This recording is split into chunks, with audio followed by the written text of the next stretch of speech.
I grew up on a small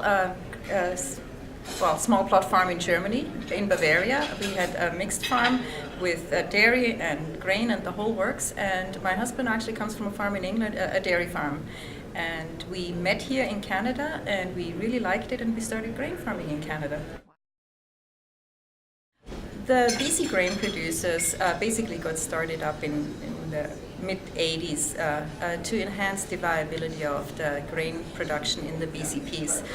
Most people, when you refer to BC, to the province of BC, they don't even know that there is grain production. There is about 95% of the grain is being grown in the BCPs, and we actually have a very natural fit with the prairie provinces. We grow all grains up there. Grain growers are very important for Canadians because we have a huge mass of land in Canada which needs to be actively farmed, otherwise it just reverts back to whatever, weeds can take over, whatever. It needs to be actively farmed. There is, in Canada, about 80% of the crops get exported. So we have a huge impact on the trade balance in Canada as well. So grain farmers are definitely important.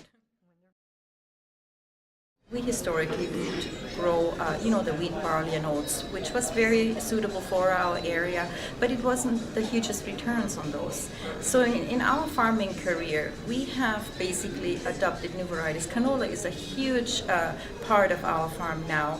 It used to be called rapeseed in the 80s, and it was a very low yielding, very susceptible to diseases and so on. And now with the new varieties of canola came out in the 90s, I guess, and we adopted them on our farm, and we've grown them, and they've become a huge farm of our cash crop on the farms now. So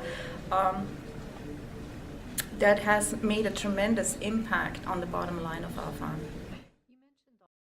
The Canadian grain growers are really an upbeat bunch right now because we have come out of a cycle of low depressed grain prices, have grown traditional crops, and now we are expanding into markets which we've never expanded into before. Our canola industry is just thriving. They are setting new milestones all the time. We've developed pulse products. Now there's a lot of work going into market development, and there's alternate uses for our crops, for instance, into the biofuels industry, into pharmaceuticals. The possibilities are just endless. And of course, biotechnology has contributed a huge aspect to that because the opportunities with biotechnology are just endless for agriculture.